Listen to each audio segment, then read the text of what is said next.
Welcome back as we get ready for Lesson 5 of this year's 3Rs curriculum. This lesson is entirely about counseling of a sort.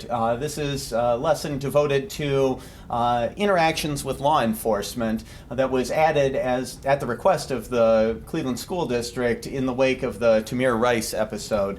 In this lesson, we're going to be covering some of the dynamics of that both law enforcement and citizens face when you have interactions with police officers. And so in this lesson we're going to be reviewing a set of guidelines that, if you've volunteered with us before, it's the same set of guidelines we've used in past years, though we've improved the print quality, so hopefully it'll be a little easier to get through that worksheet.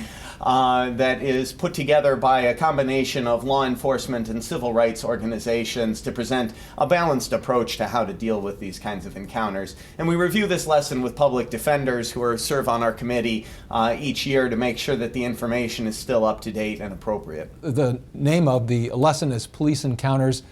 We focus on different types of encounters, but we do it through this interactive reading from the handout called The Law on You. The handout is really, really valuable. And we encourage the students to not only keep it, but also take it home and share it with friends and family. Once again, we're in small group, and we are starting with myth versus facts as that springboard to get interest. Then we go to two hypotheticals. Hypotheticals in which police stop young people and there's an interaction.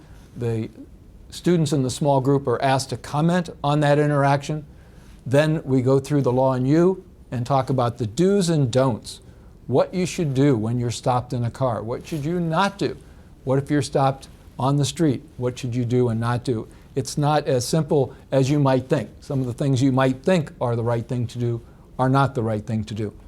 And the students are given the opportunity to view things also through the eyes of the policeman.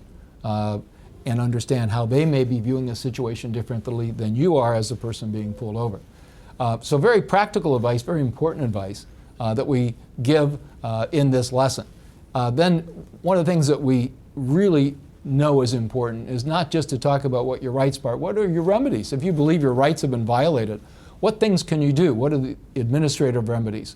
If it's a Cleveland policeman, what administrative rights do you have to pursue claims against the policeman through the administration? Also, what are the civil remedies? We talk about lawsuits that have actually been filed against policemen alleged to have violated the rights of the people that they have stopped. And we have also talked about criminal cases that have been brought against policemen. And the fourth area in which we talk about remedies has to do with the consent decree, which is really important here in Cleveland, and an outgrowth of a number of incidents where it was shown that the police in some cases acted improperly. And now that was filed as a case.